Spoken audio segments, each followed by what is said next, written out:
மேடையில் வீற்றிருக்கும் சான்றோர் பெருமக்களுக்கும் வெள்ளி விழா கிருஷ்ணமூர்த்தி சாருடைய ஜெய் பப்ளிகேஷன் வெள்ளி விழாவை கலந்து கொண்ட உங்கள் அனைவருக்கும் வணக்கம்.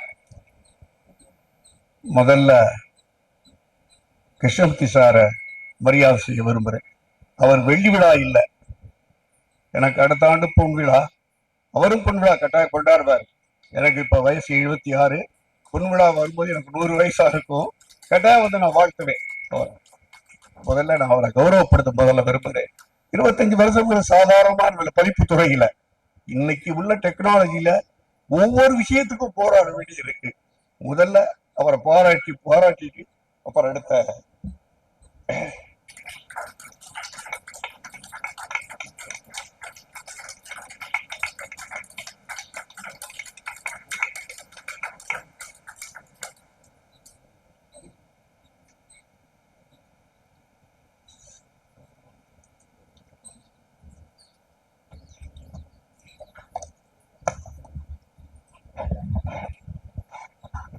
ஒரு 15 தலைமுறைக்கு முன்னாடி வெள்ளி விழா நாயகர் திரு கிருஷ்ணமூர்த்தி சார் எங்களை அலுவலராக வந்தார்கள். நான் யார் என்றும், ஏன்னா எங்க புத்தக கண்காட்சியில பப்பாசி நடத்துற புத்தக கண்காட்சியில அவர் நிறைய கலந்திருக்காரு.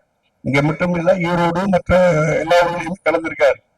நேரடியான பழக்கம் எனக்கு இல்லை. ஆனா 15 நாளைக்கு முன்னாடி வந்தாரு. ஒரு சகோதர உணர்வோட நாங்க ஒரு 15-20 நிமிஷத்துல ரொம்ப க்ளோஸ் ஆகிட்டோம், பேசிக்கிட்டு இருந்தோம் பதிப்பு துறையை பற்றி இதெல்லாம். அப்ப எங்களுடைய பதிப்பு அதனுடைய வெள்ளி விழா வருது, நீங்க வந்து தலைமை வாங்கி இந்த விழாவை நடத்தி தர கேட்டுக்கிறேன். ரொம்ப மகிழ்ச்சியா இருந்தது.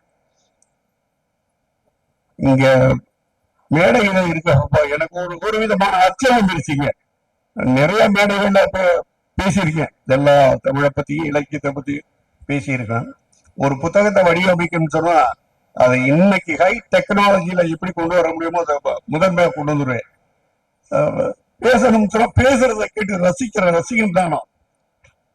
தமிழ்நாட்டில் உள்ள அத்தனை இலக்கிய மேதைகளுடன் எனக்கு தொடர்பு உண்டு. அவர்களுடைய நூல்களை பெரும்பாலும் நான் வெளியிட்டிருக்கிறேன். இளையராஜாவுடைய புத்தகத்தை எல்லா புத்தகமும் நல்லா வெளியிட்டேன். ஜெயகாந்தனுடைய புத்தகம், சாகித்ய அகாடமி வினர்ஸ் மாத்திரம் ஒரு 10 பேர் உடைய புத்தகங்களை வெளியிட்டிருக்காரு. ஒரு சாகித்ய அகாடமி வாங்குறது இந்த காலத்துல பெரிய விஷயம். ஞானபீடம் 2 பேர் தான் அவார்டு வாங்கியிருக்காங்க. ஒன்னு அகிலன், ஒன்னு ஜெயகாந்தன். ஜெயகாந்தனுடைய புத்தகம் ஞானபீடம் அவார்டுக்கு நான் டெல்லிக்கு போயிட்டு வந்தேன். அவரோட முகல் கார்டன்ல கலாம் அவர்கள் ஜனாதிபதி அவர் தான் அந்த அவார்டு கொடுத்தாரு. எங்களோட சிறப்பு விருந்தினர் காலையில வர சொல்லி பிரேக்பாஸ்ட் கொடுத்து அந்த முகல் கார்டன்ல பேசிக்கிறது மறக்கவே முடியாது. அதெல்லாம் அற்புதமான கருணைகள். அது மாதிரி இவர் புத்தகம் என்ன புத்தகம் போடுறேன் அப்படின்னு பேச்சுவார்த்தை கேட்டேன். ஹிந்தி நூல்கள் தான் போடுறேன் அப்படின்னு எனக்கு ஆச்சரியமா இருந்தது. எவ்வளவு புத்தகம் போட்டிருக்கீங்க? 70 புத்தகத்துக்கு மேல நான் போட்டிருக்கேன் அப்படின்னு சொன்னார். ரொம்ப மகிழ்ச்சி சார், நான் கட்டாயம் வந்துடுறேன். நான் தமிழ் புத்தகம் போடுறேன், ஹிந்தி புத்தகம் போடுறீங்க, அங்க வர்றவங்கலாம் ஹிந்தியில பெரிய ஆழ்மை உள்ளவர்கள் வருவாங்கன்னா தமிழ்ல தான் பேச முடியும் அப்படின்னு. நீங்க தமிழ்ல பேசுங்க சார், தமிழ் விழா தமிழ் விழா தான் நடக்கும் போது அப்படின்னு அவர் ஒரு பேக்கோட அவங்களுக்கு கொடுத்தாரு. அவர் பிறந்தது அவருக்கு பிடிச்ச ஆந்திர மொழி, ஆந்திரா தெலுங்கு அப்படின்னு சொன்னார்.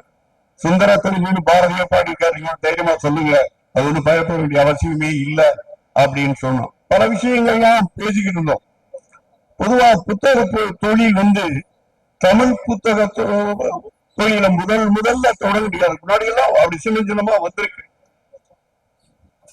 சக்தி வைகோவிந்தன் ஒருத்தர் பர்மாவில் நகர்த்தாரவர், செட்டிநாட்டு நகர்த்தாரவர் 1930 பதிப்பு ஆரம்பித்தார். பர்மாவில் இருந்து அவங்க ஜப்பான் நடக்கும் எல்லாம் போட்டு அது ஏற்பட்ட பிரச்சனை நிறைய பேர் நடந்து வந்திருக்காங்க. இங்க அப்படி வந்தவர் வை கோவிந்தன், பெரிய தனவணிகர். அவர் சக்தி காரியாலயம்னு ஒண்ணு ஆரம்பிச்சார். இன்னைக்கு சாகித்ய அகாடமி இருக்கு, மியூசிக் அகாடமி இருக்கு பார்த்தீங்களா, அந்த இடத்துலதான் அவர் சக்தி காரியாலயமே ஆரம்பிச்சார். எல்லா பெரிய புத்தகங்களையும் போட்டுக்காரு. பிரிட்டிஷ்ல லண்டன்ல புத்தகங்கள் எப்படி வருதோ அதே மாதிரி புத்தகங்களை தமிழ்ல கொண்டு வரவங்க. பாரதியோட மகள் சவுந்தரா பாரதி, அவருடைய பெரியார் செல்லமா பாரதி எல்லாம் வந்து பாரதியார் கவிதைகளை நீங்க புத்தகமா போடுங்க அப்படின்னு சொல்லி கேட்ட போது நான் போடுறேன்னு சொல்லி போட்டுருக்காங்க. நீங்க நம்ப மாட்டீங்க, 5000 பிரதிகளை 5 நாள்ல வித்து தீர்ந்து போச்சு. அதே மாதிரி வியாசர் விரும்புது ராஜாஜி எழுதுற புத்தகத்தை ஒரே வாரத்துல 80,000 காப்பி, ஒரு வாரத்துல 80,000 பிரதிகள். இன்னைக்கு அதெல்லாம் ரொம்ப ஆச்சரியமா இருக்கு. நிஜமா இதெல்லாம் நடந்துச்சா? என்ன இன்னைக்கு டெக்னாலஜி கம்ப்ளீட்டா தலைகளை மாறி போச்சு. பிளிப்கார்ட்டும் அமேசானும் தான் வியாபாரம் செய்ய முடியாது. எங்களை போன்ற பதிப்பாளர்களும் ரொம்ப போராடிக்கிட்டு இருக்கோம். பாண்டி பஜாரில் ஒரு ஷோரூம் வச்சிருக்கேன், ஒரு 2000 ஸ்கொயர் ஃபீட் ஃபுல் ஏசி. அதுக்கான இடத்துல வச்சிருக்கேன். கிட்டத்தட்ட ஒரு 6500 ஸ்கொயர் ஃபீட்.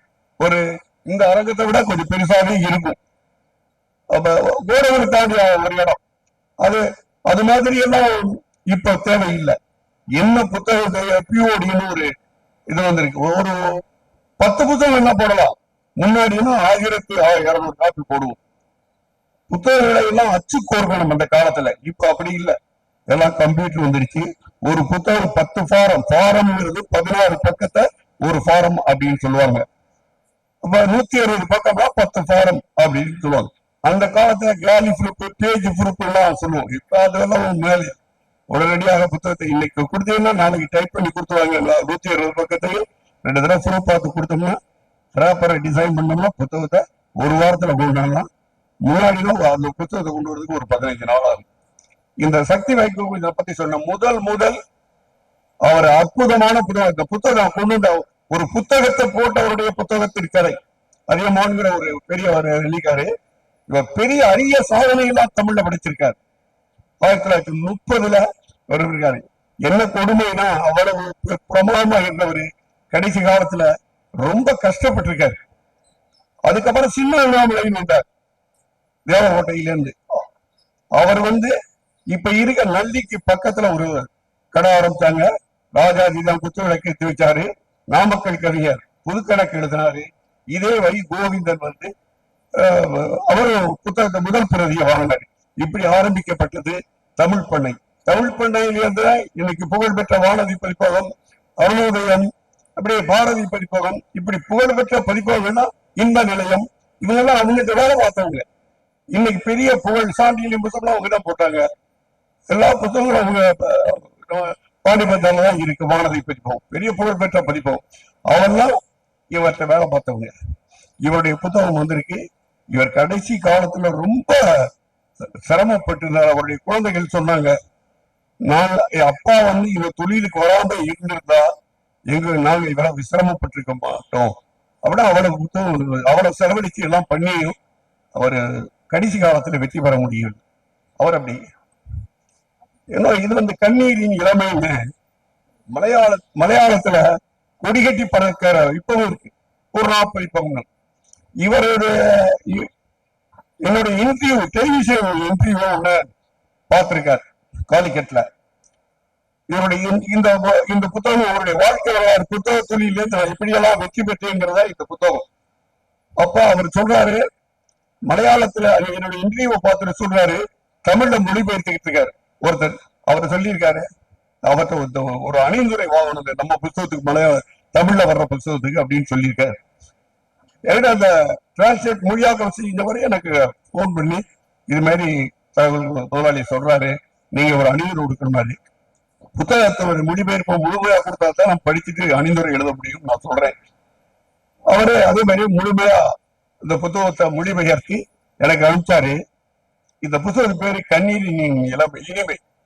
இவர் கும்பகோணத்துல ஒரு ஹோட்டல்ல சர்வர் பாய் இருந்திருக்காரு. இன்னைக்கு அவர் காலமாயிட்டார். 80க்கு நான் காலிக்கட்டுக்கு போயிருந்தேன். கேரளாவில் உள்ள அத்தனை எழுத்தாளர்களும், தகலி சிவசங்கரமணியிலிருந்து அத்தனை எழுத்தாளர்களும் வந்திருந்தாங்க. அந்த விழா ரொம்ப பிரமாணம் இருந்தது. நானும் பேசியிருந்தேன். தமிழ்ல தான் நான் பேசினேன். அவங்களுக்கு தமிழ் மொழி நல்லா புரிஞ்சது. மலையாளத்துக்கு எல்லாம் நல்லா பேசுறாங்க.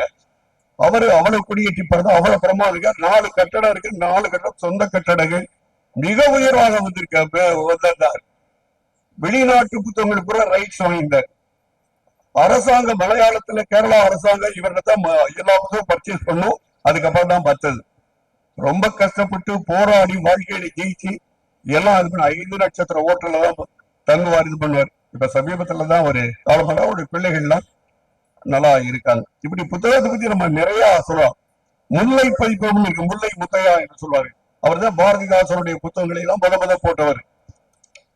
தனக்கு ஒரு வீடு வாங்கல அந்த பதிப்பாளருடைய கதையெல்லாம் நீங்க கேளுங்க. தனக்கு ஒரு இது வாங்கல, பாரதிதாசனுக்கு வீடு வாங்கி கொடுத்தார் பாண்டிச்சேரியில முல்லை முத்தையா அவர்கள். ஒரு பதிப்பாளர் ஒரு எழுத்தாளருக்கு ஒரு வீடு வாங்கி கொடுக்கிறாரு, ஆனா அவரு வாடகை வீட்டிலே இருக்காரு. இப்படி அற்புதமான விஷயங்கள்லாம் இந்த தமிழ் பதிப்பு துறையில நிறைய கண்டிருக்கிறோம். நான் அந்த பப்பாசிங்கிற அமைப்புக்கு தலைவரா இப்போ இருந்துகிட்டு இருக்கேன். இன்டர்நேஷனல் புக் ஃபேர்ல நடத்த போறாங்க. அது சம்பந்தமா அண்ணா நூற்றாண்டுல ஒரு கலந்தாய்வு கூட்டம் நடக்குது. நம்ம தமிழ்நாடு அரசாங்கம் நிறைய உதவிகள் பண்றாங்க. ஒவ்வொரு மாவட்டம் தோறும் புத்தக கண்காட்சி நடத்துறாங்க. அந்த புத்தக கண்காட்சி 38 மாவட்டத்தில் நடக்குது. அது இல்லாம இப்ப இந்த ஆண்டு ஒரு 10 நாளைக்கு முன்னாடி ஒரு ஜியோ வந்தது. இந்தியாவில் உள்ள பெரிய நகரங்கள் 5 நகரங்கள்ல ஒரு தமிழ் புத்தக கண்காட்சி நடத்தணும். அதுக்கு அது என்ன நகரம்னா பாம்பே, டெல்லி, கல்கட்டா, கொச்சி, ஒரு 5 ஊரு சொன்னாங்க. வெளிநாட்டுல 5 ஊரு அப்படின்னா இலங்கை, சிங்கப்பூர், மலேசியா, அபுதாபி, குவைத் 10 ஊரும் டிசம்பருக்குள்ள நீங்க கமிட் பண்ணுங்க அப்படின்னு அரசு துறையிலிருந்து எங்களுக்கு ஒரு கடிதம் வந்திருக்கு. இது மாதிரி இப்ப புத்தகங்கள் அச்சு மூலமா பண்ற புத்தகங்கள் இப்ப கொஞ்சம் சிரமமா தான் இருக்கு. ஏன்னா டெக்னாலஜி ரொம்ப அட்வான்ஸா வந்துருச்சு. தமிழ்ல நான் பேச டைப் பண்ணி மொழி தெரிய வேண்டிய அவசியம் இல்லை. இங்க பன்முக ஆளுமைகள்லாம் அவ்வளவு பேர் 3 வருஷம் இருக்காங்க. எனக்கு ஒரு வித்தியாசமான ஒரு வேலையா இருந்தது. எனக்கு ஒரு பயமா இருந்துச்சு. இந்தியில பேசுறாங்க, தெலுங்குன்னு சொல்றாங்க, தமிழை பத்தி அவங்க என்ன பேசுறது அப்படிங்கிற மாதிரியான ஒரு சிந்தனை வந்தது. அப்புறம் கிருஷ்ணமூர்த்தி சார் நீங்க தைரியமா பேசுங்க, உங்களுக்கு என்னென்ன இதெல்லாம் வந்தது பேசுங்கன்னு சொன்னாங்க. நிறைய பேர் இங்க காத்துக்கிட்டு இருக்காங்க பேசுறதுக்கு. கிருஷ்ணமூர்த்தி சார் நிச்சயம் விண்ணில் பறப்பார். ஒரு பாலகிருஷ்ணன் மலையாளத்துல சொல்லல, அது மாதிரி ஒரு நாளைக்கு கொடி கட்டி பறப்பாரு. பறக்கணுங்கிறதுதான் கவிதா பதிப்பகத்தினுடைய ஆசை. இன்னும் வெள்ளி விழா, வைர விழா, பொன் விழா, நூற்றாண்டு விழா, எல்லா விழாக்களிலும் சீரும் சிறப்புடன் பெற்று வாழ வாழ்த்துகிறேன். நன்றி, வணக்கம்.